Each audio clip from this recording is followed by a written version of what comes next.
le disais juste avant, pour ceux qui nous suivent en direct, l'intelligence artificielle, elle a du sens quand elle est impactante, quand elle produit du résultat, quand elle peut sauver des vies ou aider à en sauver. Et là, clairement, on est l'IA au service du traitement du cancer, avec deux invités pour évoquer un cas d'usage très concret. On va en parler avec vous. Johan Braque, bonjour. Bonjour. À ma droite, bienvenue sur ce plateau. Vous êtes Chief Scientific Officer chez Médian Technologies. C'est ça? C'est ça. Donc, suédois de nationalité, français de culture, expatrié aux États-Unis depuis 30 ans, et Médian basé à Sophia Antipolis. Donc, société française, mais aussi avec une base aux États-Unis et même en Chine maintenant.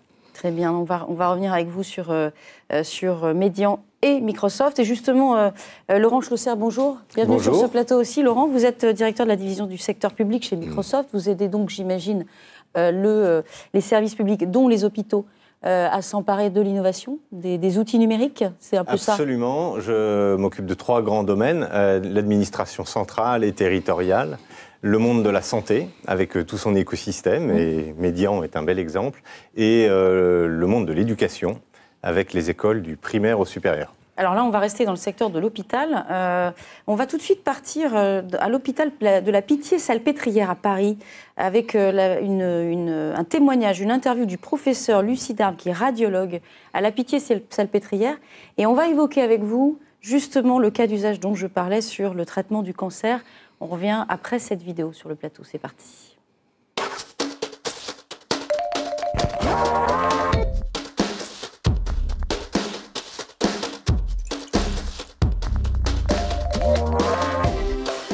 Voilà, je m'appelle Olivier Lucie Darme, je suis professeur de radiologie à la Pitié-Salpêtrière. Je fais de l'imagerie médicale, je suis radiologue. Ça consiste à faire de l'image de l'intérieur du corps humain, tout en étant non invasif, c'est-à-dire on regarde de l'intérieur à l'aide de rayons X, de faisceaux ultrasonores ou de champs magnétiques et de radiofréquences. Donc c'est avec toutes les techniques d'imagerie moderne. Et grâce à tout ça, on arrive à faire le Graal de l'humanité, c'est-à-dire aller regarder à l'intérieur sans être invasif. L'intelligence artificielle, elle impacte l'imagerie médicale à plusieurs niveaux. Le premier niveau, c'est de faire des tâches répétitives pour nous faire gagner du temps. C'est-à-dire, je sais pas, par exemple, des mesures automatiques de tumeurs, des mesures automatiques de densité dans le poumon ou dans le foie, qui nous permettent d'avoir des informations quantifiées qu'on pourrait faire nous-mêmes en traçant. Donc ça fait gagner du temps, mais c'est des systèmes qui sont pré-paramétrés, ce n'est pas vraiment de l'intelligence artificielle, même si on peut imaginer en introduire dans ces systèmes pour que la mesure soit de plus en plus précise. Le deuxième point, c'est de nous aider à extraire des informations qui existent déjà dans l'image, mais qui sont difficiles à voir. Par exemple, détecter des petits nodules dans le poumon. Là, on va regarder les images, on en a plein à regarder. Si on a une machine qui nous aide et qui devient de plus en plus performante en comprenant ce que nous, on est en train de chercher, et nous dit là, tu devrais regarder là parce que là, il y a des choses, ça va nous aider. Là, ça fait gagner du temps et de la fiabilité dans le diagnostic. Troisième point, et c'est le troisième point, c'est vraiment de l'intelligence artificielle à mon avis, c'est d'aller extraire une information à partir de l'image qu'on ne voit pas à l'œil nu, que le radiologue ne pourrait pas voir. Il y a une information qui existe dans l'image, mais nous, on ne la voit pas. Est-ce qu'on peut en extraire des informations utiles pour le patient? Est-ce qu'on peut en caractériser des pathologies grâce à cette information qui existe dans le signal de l'image, mais qui n'est pas visible à l'œil humain? Et le quatrième point, c'est utiliser toutes ces combinaisons pour prédire. Ça, c'est aussi très intéressant, c'est-à-dire utiliser une machine qui se baserait sur des grosses quantités de données de même techniques d'imagerie, en connaissant le devenir clinique de chacun des patients sur des centaines de milliers de cas, et donc pourrait détecter des grandes familles d'images qui correspondraient à des grandes familles de pronostics, par exemple.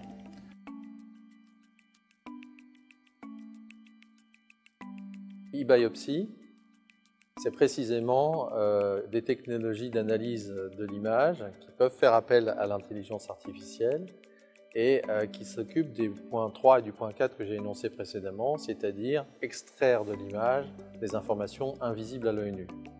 Par exemple, ça a un intérêt potentiel très important dans la pathologie hépatique, le foie. Si vous êtes un patient et que vous avez une maladie chronique, une maladie du foie, Pour savoir quelle est la gravité de votre maladie du foie, autrement dit, est-ce que votre foie est encore à un stade précoce de maladie ou est-ce qu'il est à un stade de cirrhose, c'est-à-dire un stade avancé de la maladie? En d'autres termes, quelle est la quantité de fibrose qui s'installe dans le foie, parce que tout foie malade développe de la fibrose. On va devoir quantifier cette fibrose. E-biopsie permettrait de quantifier cette fibrose de façon très subtile, sans être invasif, sans faire de biopsie. Actuellement, on a soit des méthodes de quantification de la fibrose très grossières sans biopsie, ou alors on est obligé de faire des biopsies, donc être invasif pour le patient, ce qui n'est pas très agréable si vous avez une maladie du foie, quand on vous dit que vous allez avoir une biopsie tous les ans, et qu'on vous dit que vous allez avoir une imagerie et vous allez avoir une quantification très subtile de la fibrose sans qu'on vous touche, vous choisissez la deuxième solution. Alors moi, j'en vois deux des challenges. Le premier, c'est de passer de la parole aux actes, c'est de passer de la théorie à la pratique. Et effectivement, on sent bien tout ce qu'on peut faire avec de l'intelligence artificielle. On voit balbutier tous les problèmes de deep learning, de big data, mi-combiné. On imagine que les machines pourront utiliser d'énormes quantités de données pour s'auto-améliorer et être capables d'analyser finement tout ça. Mais tout ça, c'est de la théorie pour le moment. Il faut que ça passe aux actes et pour le moment, on n'a pas encore, en utilisation pratique clinique quotidienne, quand on a un patient devant nous, un ordinateur qui nous dit voilà ce qu'il faut faire parce que toi, tu n'as pas trouvé, mais moi j'ai trouvé. Enfin bon, c'est pas encore. Le premier challenge, c'est de valider tout ça et de passer à la pratique clinique. Le deuxième challenge, c'est d'évaluer le service rendu au patient. Parce que, ok, on va utiliser tout ça, mais à la fin, est-ce que finalement l'état de santé va s'améliorer? Est-ce que finalement la mortalité va diminuer? Est-ce que finalement on traitera mieux les cancers ou les cirrhoses Pour le moment, c'est un espoir. Mais il va falloir le démontrer parce qu'en médecine, on ne raisonne toujours qu'à partir de faits démontrés. Si on ne démontre rien, ça ne sert à rien d'investir dans ce type de développement si à la fin ça ne sert à rien. Le problème en médecine, c'est les diagnostics rares, c'est les pathologies rares qu'on ne rencontre pas fréquemment. Celles qu'on rencontre tous les jours, on va y penser, on va bien les connaître. Mais la pathologie rare qui a été décrite quelques fois par an dans le monde, on n'y pense pas, on ne la connaît pas. Et donc les pauvres patients qui ont cette pathologie rare, en général, errent pendant des années sans diagnostic avant que quelqu'un connaisse cette maladie et dise « mais moi je pense à celle-là ». Avec l'imagerie, avec l'intelligence artificielle, on peut imaginer qu'on ait une analyse complète des données qui existent dans la littérature mondiale et qu'on nous dise bah, pensez aussi à telle pathologie rare parce que tel article publié il y a 2 ans à tel endroit dit que ça ressemble aussi à ce que vous voyez actuellement. Voilà. Et ça c'est un vrai plus parce que là, on a accès au savoir universel alors qu'actuellement, on a un savoir parcellaire qui correspond à notre capacité à interroger les bases de données.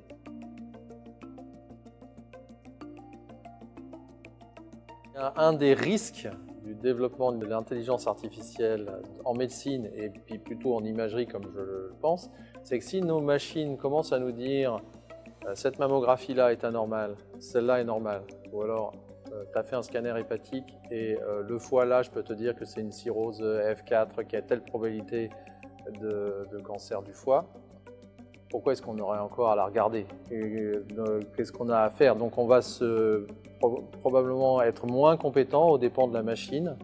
On risque de perdre un savoir plus subtil que la machine par le fait que finalement il n'y a plus besoin de s'investir, c'est fait automatiquement. Et là, il y a un risque qui devient l'effet boîte noire.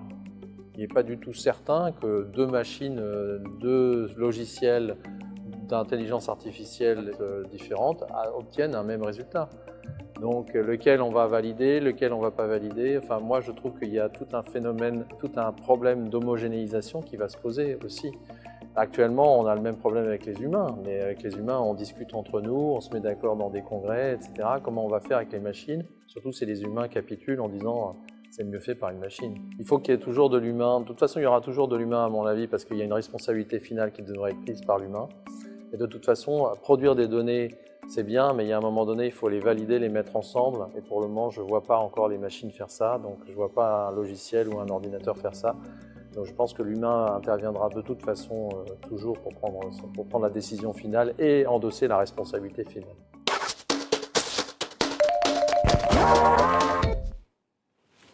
Alors, on revient avec vous, Johan Bragg. Je rappelle que vous êtes directeur scientifique chez Médian Technologies. Vous êtes à l'origine de cette technologie de séquençage d'images, finalement 1000 fois, peut-être 10 000 fois plus facilitée par la technologie, plus que par finalement un homme tout seul avec ses radios, comme l'explique le professeur Lucie Darme. Oui, parce qu'on voit, c'est justement l'image, comme l'explique le professeur, a beaucoup plus d'informations que n'est interprétable par l'œil humain ou par le cerveau humain. Donc nous, on extrait des millions de signatures. C'est un peu comme séquencer le génome. Nous, on séquence l'image. On génère des millions de signatures et après, on les catalogue, on les indexe. Et si vous avez un patient déterminé, on obtient les signatures correspondantes. On essaie de les matcher un peu comme vous matchez des empreintes digitales ou un visage. Donc on utilise des technologies presque identiques à ce qui serait utilisé pour la conduite assistée par voiture ou reconnaissance du visage. Donc c'est en fait très bien adapté, ce genre de technologie, à cette problématique du signal. Alors, juste pour qu'on comprenne bien, aujourd'hui, vous avez recours à l'intelligence artificielle, vous utilisez la puissance des algorithmes, justement, pour notamment impacter le savoir du médecin et éviter, justement, de faire grossir les pathologies. Mais à la base, c'est quoi Médian Technologies et comment vous êtes arrivé, justement, à utiliser l'IA ? Alors, Médian Technologies, le business principal, c'est d'assister les sociétés pharmaceutiques dans le développement de nouveaux produits pour des thérapies ciblées, surtout pour le cancer. Et là, ce qui se passe aujourd'hui, c'est que souvent, vous avez un nouveau traitement thérapeutique qui va marcher dans 15% des personnes, vous ne savez pas lesquelles. Et donc, comment déterminer quel patient va répondre à un traitement et qui ne va pas répondre, c'est très compliqué. Alors, si vous voulez faire des prises de sang, des examens invasifs constamment, ce n'est pas réaliste, ce n'est pas pratique, c'est très coûteux. Donc nous, on fait ça par l'imagerie. Donc on arrive, vous donner, on travaille avec un grand groupe de sociétés pharmaceutiques. Donc quand ils ont un produit qu'ils essaient de tester, nous, de façon non invasive, on peut voir cette personne va répondre bien avant le développement de symptômes finaux. D'accord. Donc on peut déterminer rapidement si cette personne va répondre ou pas, s'il répond bien ou pas. Donc c'était un peu le modèle initial. Maintenant, on s'oriente de plus en plus vers l'assistance au médecin traitant, où lui, il aurait accès à toutes ces informations et pourrait analyser pour un cas particulier à partir d'une très grosse base de références qui serait cataloguée et indexée. Alors, comment est-ce qu'on peut connaître la jeunesse du projet ? Parce que vous avez évidemment, c'est un projet Microsoft Médian, notamment avec Azure, je crois, au centre. On reviendra après sur le comment. Mais comment ça a démarré tout ça, cette solution iBiopsy, si j'ai bien compris? En fait, c'est un problème aussi de calcul. Aujourd'hui, il y a une confluence d'éléments qui rend ce genre de technologie faisable au niveau médical. Un, c'est les puissances de calcul gigantesques. Ce serait impossible de faire tourner ce qu'on fait tourner, c'est des milliards de calculs sur des machines qu'on aurait dans les serveurs chez nous. Donc on a besoin d'une énorme puissance de calcul, et ça, Azure peut le fournir. On a aussi besoin de hardware spécialisé, des GPU. Si on parle de deep learning, c'est du traitement un peu comme vous avez dans tout ce qui est... vous avez HoloLens, ce genre de technologie. Oui. Le même genre de hardware utilisé pour ce genre de processing, on l'utilise pour le deep learning. Donc c'est des architectures spéciales. Et finalement, il y a les nouveaux algorithmes. Donc là, c'est un petit peu notre force, le cœur de métier. C'est les méthodologies, comment on peut exploiter ce genre de technologie. Et nous, on interroge par l'image. Donc nous, on fait un peu ce que fait Google par le texte, nous, on fait par l'image. Donc on vous donne une image, on peut trouver des images similaires, correspondantes, etc. D'accord. Donc c'est un peu ces trois éléments ensemble. Et donc c'est comme ça qu'on a approché Microsoft avec ce projet, de dire est-ce qu'on pourrait utiliser votre infrastructure pour ce genre de calcul massif? Parce que c'est quand même très différent de l'approche traditionnelle où nous, on n'a pas un problème de milliers de personnes qui essaient d'accéder en même temps, c'est une personne à la fois, mais c'est un énorme calcul, c'est un truc monstrueux qui va devoir être calculé. Donc, d'où pouvoir le faire en temps réel. On ne peut pas attendre 3 heures, le médecin ne va pas attendre 3 heures pour avoir le résultat. Donc vous avez concrètement travaillé avec l'hôpital de la Pitié à Paris et avec le professeur le radiologue qu'on vient d'entendre, le professeur aussi. Juste pour comprendre encore cette jeunesse du projet, vous dites on fait un test avec eux et on regarde ce que ça donne, ou est-ce que finalement on se dit, alors chez Médian, on se dit ce projet-là, il a vocation à aider tous les radiologues du monde entier? Ah oui, non, mais ça c'est... On travaille avec divers groupes aux États-Unis, on travaille avec des groupes au Japon, en Chine, dans divers pays sur des pathologies différentes. Il se trouve que l'hôpital de la Pitié-Salpêtrière, c'est un des plus grands hôpitaux au monde, tout ce qui est transplantation hépatique. Donc pour le foie, c'est vraiment les experts dans le domaine. Donc là, c'est orienté par pathologie. On travaille avec des groupes, d'autres groupes d'hôpitaux pour le cancer du poumon, pour le cancer de la prostate. Donc on a des partenaires privilégiés dépendant du problème qui est posé. D'accord, si je comprends bien la solution qui s'appelle iBiopsy, c'est ça hein? Oui, c'est pour Virtual Imaging Biopsy, donc l'idée c'est d'éviter. Imaging Biopsy, voilà c'est ça, exactement. Elle a vocation à traiter d'autres pathologies que celle du cancer du foie, en fait, ou des maladies hépatiques. Côté Microsoft, quand vous avez discuté avec Median, vous vous êtes dit c'est complètement jouable, finalement, de traiter autant de données, on peut le faire, ça tient la charge? Oui, absolument. Quand on y réfléchit dans le domaine de la santé, il y a pas mal de changements qui sont permis par le numérique. Les premiers changements, c'est les modes de collaboration entre professionnels de santé, la façon d'interagir avec les patients. Et le dernier domaine, qui est celui qui est plein de potentiel et qu'on voit émerger à grande vitesse, c'est comment l'intelligence artificielle, le cloud et la sécurité, les trois combinés, permettent d'ouvrir complètement des nouveaux scénarios dans le monde de l'imagerie médicale. Et notre mission en France, c'est permettre dans le monde de la santé à tous nos praticiens de réaliser leur plein potentiel avec un écosystème de partenaires, puisqu'on est à Microsoft Experience, c'est quand même le catalyseur de tous les partenaires. Median est un très beau partenaire basé à Sophia Antipolis. Et quand on voit la combinaison des besoins, le potentiel qu'il y a en face, définitivement, il y avait tout ce qu'il fallait pour y répondre. Et ça, dans le contexte de l'ouverture de data centers à quelques semaines en France, qui est quand même une des attentes des hôpitaux français, on s'est dit qu'il fallait y aller, il fallait accompagner le mouvement. Et puis la solution e-biopsy, quand on y réfléchit pour le patient final, c'est un gain énorme plutôt que de se faire ouvrir, prélever un bout de chair qui doit être analysé parfois tous les mois ou tout régulièrement quand on a... Donc des risques, en gros. Avec des risques, c'est douloureux, et quand ça doit être fait régulièrement, c'est une vraie peine. Là, ça élimine toute cette phase-là, donc c'est autant bénéfique pour le patient que pour le radiologue dont le travail est simplifié et il reste complètement en contrôle. Ce que je trouve intéressant dans votre projet, visiblement, c'est qu'il y a le médecin au centre, en fait. Il y a le savoir médical au centre. Il n'est pas question de penser chacun dans son coin, dans un labo. C'est comme ça que vous avez travaillé? C'est vraiment en écoutant le médecin, le radiologue ou les experts? C'est des choses actionnables. C'est-à-dire on n'est pas trop dans le mythe. On parle beaucoup d'intelligence artificielle. Vous ne pouvez pas avoir une communication aujourd'hui sans que les gens disent on est dans l'intelligence artificielle. Pour nous, c'est des problèmes très pratiques. Le cancer, c'est toujours un énorme problème. On a avancé en 40 ans, on a gagné 6 mois de vie, c'est tout, ce qui est pas énorme. Beaucoup de cancers sont toujours incurables. Donc pour nous, c'est des problématiques réelles. Ça coûte plusieurs milliards de dollars souvent pour sortir un nouveau produit pharmaceutique. Donc les sociétés, ces groupes pharmaceutiques ont d'énormes problèmes à faire valider ça. Les études coûtent très cher. Donc si on peut accélérer le processus pour que ces traitements soient disponibles plus tôt, et ensuite, une fois qu'ils sont disponibles, pouvoir suivre le patient, donc d'avoir un test compagnon, devient indispensable. Et de le faire pour que ce soit pas cher, non invasif, ça c'est évidemment important aussi. Mais c'est des choses véritablement très pratiques, très réelles. Avant qu'on revienne... Oui, pardon, vous voulez ajouter quelque chose? Ce que vous avez noté, c'est effectivement le fait que le médecin, qui est l'utilisateur final, reste en contrôle. On croit fondamentalement que l'intelligence artificielle, elle est plutôt là pour augmenter et venir aider à mieux faire, à faire moins cher, à faire des choses qui n'étaient pas possibles hier. Mais je pense que c'est fondamental, tant d'un point de vue éthique que d'un point de vue pragmatique, que l'intelligence artificielle reste au service de l'homme qu'on cherche à aider dans son activité, son métier. Bien sûr. Avant de parler sécurité, parce que la santé, l'IA, c'est quand même un sujet sensible, j'imagine que c'est aussi quand même un enjeu pour cette iBiopsy. Le médecin, là, avait l'air de dire que... Enfin, le professeur Lucidar me disait, bon, finalement, moi, je suis hyper content parce que je ne peux pas faire ce que la machine fait. Donc, je peux passer à côté, en fait, d'un diagnostic qui peut être terrible pour le patient. Est-ce que ça, c'est quelque chose qui est une promesse de peut-être mieux guérir les cancers? On sait bien aujourd'hui, vous le disiez, on a gagné 6 mois de vie en 40 ans, on sait bien aujourd'hui qu'une grande majorité des cancers peuvent être solutionnés parce que pris en charge très très tôt. Exactement. Donc détection précoce, et on voit l'évolution justement de la radiologie. Moi, je prédis que d'ici 20 ans, elle se fera pratiquement sans image. Il y aura un signal, un peu comme disait le professeur Lucidar, des choses qui ne sont pas là pour interpréter visuellement. Donc lui, il va toujours gérer les machines, il y aura toujours des choses qui seront générées.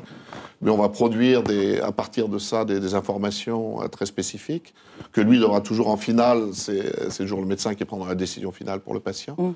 Mais c'est des quantités de données qui sont ingérables par une personne. Alors, avant qu'on parle d'intelligence artificielle, on parlait de big data.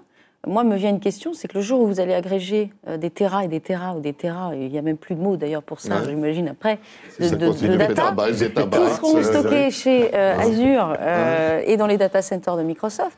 Est-ce qu'il n'y a pas encore quelque chose, en termes de, je dirais, d'opportunité à voir là-dedans, c'est-à-dire à la fois de mieux connaître les pathologies parce qu'elles sont vues sur un prisme très, très large, voire universel, et peut-être d'avoir des nouveaux scénarios de diagnostic, par exemple. C'est ce que les hôpitaux recherchent, c'est pouvoir exploiter les données qu'ils ont collectées depuis des dizaines d'années. Aujourd'hui, elles ne sont pas exploitables. Voilà.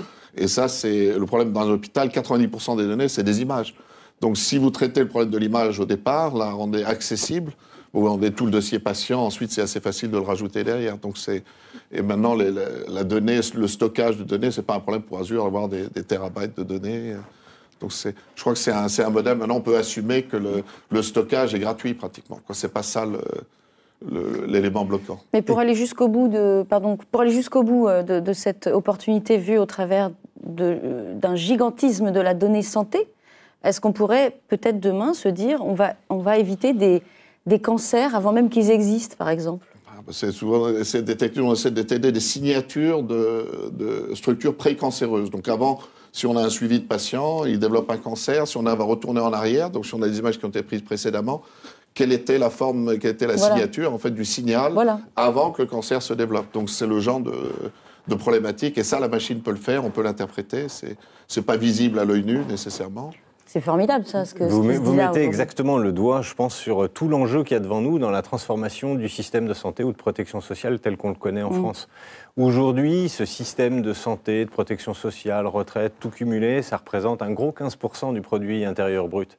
Si on ne fait rien avec le vieillissement de la population, ça va être 6 points de produit intérieur brut supplémentaires qu'il va falloir consacrer à ce système de santé. Or, aujourd'hui, 98% de ce qu'on fait dans le monde de la santé, c'est du curatif. On soigne des gens qui sont malades. Et là où vous avez tout à fait raison, et c'est un des grands espoirs qu'on peut avoir, c'est basculer sur un modèle beaucoup plus par capitation ou par personne, on essaye d'optimiser les coûts, ce qui va nécessiter de basculer sur une médecine qui est beaucoup plus préventive et essayer d'anticiper. Et on voit bien que quand on est capable de détecter sur une image des choses que l'œil du radiologue ne peut pas voir parce que le pixel, il est noir clair sur un fond noir foncé, donc on ne voit pas grand-chose, la machine, elle, e-biopsie, est capable de détecter une petite anomalie et de la remonter comme alerte. Et en prenant les choses plus tôt, on rentre dans cette logique beaucoup plus prédictive ou anticipative. Alors là, on a fait un peu de science-fiction, mais quoique c'est sans doute l'avenir de la santé, d'être elle-même prédictive, finalement, plus que curative. Je parlais des enjeux de la sécurité. Comment on va régler ce problème de la privacy des données, les données privées, les pouvoirs publics, les organismes de santé, de veille de santé qui joueront le jeu ou pas? Enfin, comment ça va se réaliser? Il y a aussi une révolution, même au niveau technologique. On travaille avec Microsoft sur un projet très intéressant, ce qu'on appelle encryptage homomorphique. C'est-à-dire que les données ne sont jamais décryptées. Donc nous, on ne sait même pas quelles données arrivent, elles sont calculées sur les données qui restent protégées. Donc il n'y a pas de risque du dossier patient qui circule, donc il y a des nouvelles technologies qui émergentes, qui aussi requièrent des quantités de calcul énormes, des grosses machines. Donc je crois, là, ce genre de technologie permet de répondre à cette inquiétude souvent du patient. Il dit, est-ce que mon dossier patient qui est maintenant stocké quelque part, est-ce que quelqu'un va le mettre demain sur le web? Donc il y a des approches qui peuvent être prises pour prévenir ce genre de risque. Alors, dans les éléments complémentaires que j'apporterais, si on prend un tout petit peu de recul, les données de nos clients ou de nos partenaires qui sont stockées sur notre cloud leur appartiennent complètement. C'est pour ça qu'on s'est défait toute activité de monétisation de données il y a quelques années. Ça, c'est un premier point. Le deuxième point, c'est la réglementation dans le monde de la santé est telle que pour pouvoir héberger, manipuler, faire des calculs sur des données de santé, il faut avoir une certification d'hébergeur de données de santé. Donc, on a déposé un dossier auprès de l'ASIP, l'autorité de santé, pour avoir cette certification. Le cadre européen fait que la législation en France va changer et on redéposera dans le nouveau cadre un dossier pour être hébergeur de données de santé dans ce cadre-là. Mais ce qui est important à retenir, c'est ce que disait Johan, c'est qu'en fait, il existe aujourd'hui technologiquement plein de dispositifs qui permettent aux clients d'encrypter ces données, soit avec une clé, soit de les encrypter et de faire des calculs de bout en bout. C'est ce que Johan mentionnait avec l'encryption homomorphique, ou plus récemment, on a fait des annonces sur ce qu'on appelle le confidential computing. L'idée, c'est de dire, finalement, toute la donnée est encryptée jusqu'au moment où le processeur s'en saisit et seul lui a l'équivalent de la clé, décrypte au moment où il fait le calcul, le met dans un petit container pour que ça reste bien sécurisé, fait le calcul sur la donnée décryptée, la recrypte tout de suite en la relâchant. Et jamais, ni nous, ni le système d'exploitation, ni la base de données, ni les logiciels tiers ne peuvent avoir accès à cette donnée décryptée. Donc il y a plein de dispositifs qui permettent de garantir tant l'anonymisation, la pseudonymisation et l'encryption, la gestion de l'encryption de la donnée. Effectivement, la cybersécurité, c'est un vrai enjeu. C'est un enjeu, mais on a évidemment, c'est un sujet qui heureusement a été pris à bras-le-corps par les acteurs de l'innovation depuis très longtemps. Une question à chacun pour clôturer cette émission passionnante qu'on aimerait poursuivre, parce que finalement les opportunités sont énormes. Je reprends une phrase d'un chantre de l'IA dans la Silicon Valley qui travaille pour une grande plateforme et qui dit je crois finalement que l'impact majeur de l'IA et le deep learning, elle est dans la voiture autonome et encore plus dans l'imagerie médicale et la santé. Ouais. Je vous pose la question, ce qui n'est pas une question, je vous fais réagir. Non, mais c'est vrai que on parle beaucoup d'IA et souvent c'est une solution qui cherche un problème. Et sans parler d'autres plateformes, nous on préfère être Sherlock que Watson parce que c'est de l'inférence et de trouver simplement une solution, d'apporter quelque chose qui a été fait pour quelque chose d'autre, dire je vais essayer de trouver où ça peut s'appliquer, plutôt que nous répondre à un problème spécifique. On a une problématique détection du cancer. Donc je crois que c'est un problème réel et on a l'avantage que ce genre de technologie peut être appliqué là-dessus. C'est de l'image et le deep learning, par définition, ça vient de l'image, du traitement d'image. En dehors de l'hôpital Pitié-Salpêtrière et le professeur Lucida, vous travaillez déjà sur d'autres eye biopsies auprès d'autres hôpitaux ? Oui, de gros hôpitaux américains dans le domaine du cancer, maintenant en Chine. Pour vous donner un peu un ordre d'idée, ils ont des challenges maintenant qui se font tous les 6 mois sur des nouvelles problématiques de détection. Bien sûr, la détection du cancer du poumon. Il y avait 2000 équipes mondiales qui travaillaient sur ce genre de problème. Donc le problème pour nous, c'est de trouver les bonnes personnes et recruter les chercheurs, les ingénieurs pour travailler là-dessus. Donc ça, c'est le problème actuel, c'est de trouver les personnes. Bon, alors l'année prochaine, on aura augmenté de plusieurs années, finalement, les guérisons de cancer, j'espère. Un dernier mot. Un mot de conclusion. Puisqu'on est à Microsoft Experience et qu'on parle de l'écosystème en France, oui. Je crois qu'il y a 2 domaines d'excellence pour la France. Un domaine d'excellence qui est la formation des mathématiciens, qui prépare à toute la science de la data science et l'intelligence artificielle. La France a un potentiel immense dans ce domaine-là. Et historiquement, la France a toujours été très en avance dans le domaine médical. C'est pour ça que nous, en France, avec Microsoft, on fait le pari que l'intelligence artificielle appliquée au domaine de la médecine peuvent vraiment aider la France à faire la différence, à se hisser dans les tout premières nations mondiales dans ce domaine-là. Le terreau est là, l'écosystème des partenaires est là, il n'y a plus qu'à réaliser l'opportunité. Francis Bach, je ne peux que être d'accord avec vous en tant que fille de médecin. Merci beaucoup, merci à tous les deux. On les applaudit bien fort, allez, comme ça on se motive pour la suite. Merci beaucoup. On va se retrouver dans quelques instants. Ça continue, le live, c'est toute la journée jusqu'à la fin de cette première journée de Microsoft Experience. On va se retrouver après sur un tout autre sujet, mais passionnant, sur les nouveaux moyens de collaborer, de travailler ensemble. C'est dans quelques minutes, à tout de suite.